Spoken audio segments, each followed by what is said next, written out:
കൂടുതൽ സിനിമാ ലോകത്തെ വാർത്തകളും വിശേഷങ്ങളും ഞൊടിയിടയിൽ അറിയാൻ താഴെ കാണുന്ന ചുവന്ന ബട്ടൺ ക്ലിക്ക് ചെയ്ത് സബ്സ്ക്രൈബ് ചെയ്യൂ.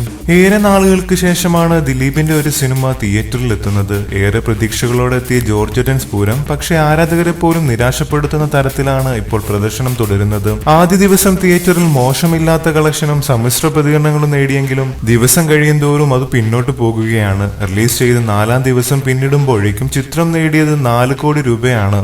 ഏപ്രിൽ 1 ശനിയാഴ്ച ജോർജ് സ്ഫൂരം റിലീസ് ചെയ്ത് 4-ാം ദിവസം കഴിയുമ്പോഴേക്കും ചിത്രം നേടിയത് വെറും 4,43 ലക്ഷം രൂപയാണ്. ദിലീപ് ഫാൻസിനെ വളരെയധികം നിരാശപ്പെടുത്തുന്ന കളക്ഷൻ റിപ്പോർട്ടാണിത്. ആദ്യ ദിവസം ചിത്രം 1,82 ലക്ഷം രൂപയാണ് കളക്ഷൻ നേടിയത്. ശനിയാഴ്ച ആയിട്ട് പോലും ആദ്യ ദിവസം ഇത്രയും കുറഞ്ഞത് നിരാശപ്പെടുത്തുന്നതാണ്. 2-ാം ദിവസം അതിൽ നിന്നും കുറഞ്ഞ് 1,44 ലക്ഷം രൂപയിലെത്തി. 3-ാം ദിവസവും 4-ാം ദിവസവും ചിത്രം നേടിയത് വെറും 1,17 ലക്ഷം രൂപ മാത്രമാണ്. പൊതുവെ ദിലീപ് ചിത്രങ്ങൾ കുട്ടികളെയും കുടുംബ പ്രേക്ഷകരെയും ലക്ഷ്യമിട്ടാണ് എത്തുന്നത്. എന്നാൽ ജോർജ് സ്ഫൂരത്തിന് ഈ 2 കൂട്ടുകാരെയും തൃപ്തിപ്പെടുത്താൻ കഴിഞ്ഞില്ല എന്നാണ് തിയേറ്റർ റിപ്പോർട്ട്. വരും ദിവസങ്ങളിലും കളക്ഷൻ കുറഞ്ഞു വരുമെന്നാണ് ട്രേഡ് അനലൈസ് റിപ്പോർട്ടുകൾ. ജോലിയും കോലിയും ഇല്ലാത്ത ജോർജ് എന്ന ചെറുപ്പക്കാരന്റെ കഥയാണ് ജോർജ് സ്ഫൂരം. സംസ്ഥാന പുരസ്കാര ജേതാവായ രജിഷ വിജയനാണ് ചിത്രത്തിലെ നായിക. ബിജു കെ സംവിധാനം ചെയ്ത ചിത്രം ചാന്ദ്വി ക്രിയേഷനും ശിവാനി എന്റർടൈൻമെന്റും ചേർന്നാണ് നിർമ്മിച്ചത്. ദിലീപിന്റെ ഓരോ സിനിമ റിലീസ് ചെയ്യുമ്പോഴും കാവ്യമാധവനുമായുള്ള ഗോസിപ്പുകൾ പുറത്തിറങ്ങാറുണ്ടായിരുന്നു. ഒടുവിൽ ആ ഗോസിപ്പുകൾക്കെല്ലാം അവസാനം ഉണ്ടാക്കാനാണ് ദിലീപ് കാവ്യ വിവാഹം കഴിച്ചത്.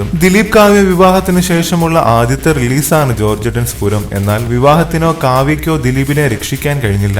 കൂടുതൽ സിനിമാ ലോകത്തെ വാർത്തകളും വിശേഷങ്ങളും ഞൊടിയിടയിൽ അറിയാൻ താഴെ കാണുന്ന ചുവന്ന ബട്ടൺ ക്ലിക്ക് ചെയ്ത് സബ്സ്ക്രൈബ് ചെയ്യൂ.